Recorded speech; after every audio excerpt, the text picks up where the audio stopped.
As you may remember, the governor and legislature failed to come to an agreement on a comprehensive housing plan last year, and that issue has been a major sticking point of budget negotiations with real estate, labor, and tenant interests all at play.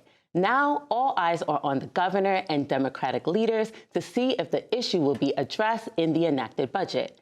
And while the Democrats tried to come to an agreement, Republicans unveiled a housing proposal of their own last week. Our team was on the ground at the Capitol to learn more.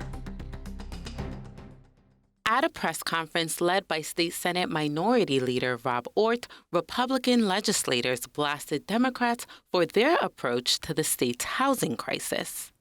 The problem is we have not heard real solutions to this crisis. What we've actually heard, besides sort of political doublespeak from the Democrats and from Governor Hochul, but what we've heard are things that would actually double down on why we're in this crisis to begin with.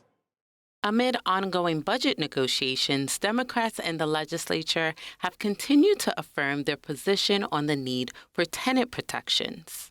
The housing deal, as we've always indicated, must be holistic and must include tenant protections and aligned with the principles of good cause. So, and I do believe, again, we are all on the same planet. We're all working towards trying to get that grand plan that will not only address affordability, but address the needs of supply as well as the needs of tenant protections.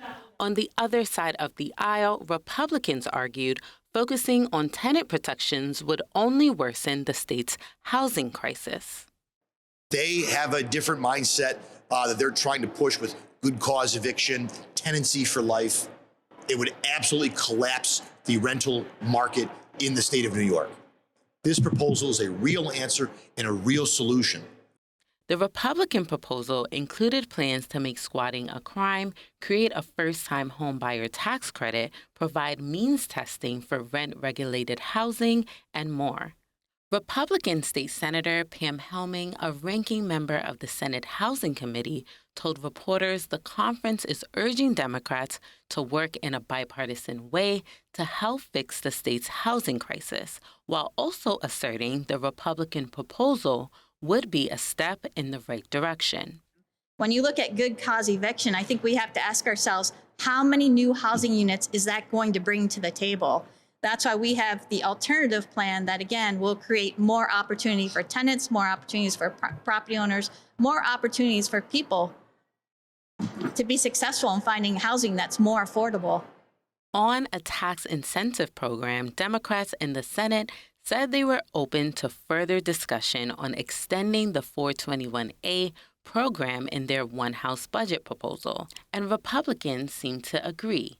The lawmakers included an expansion to the program in their housing proposal. So yes, there is a housing crisis.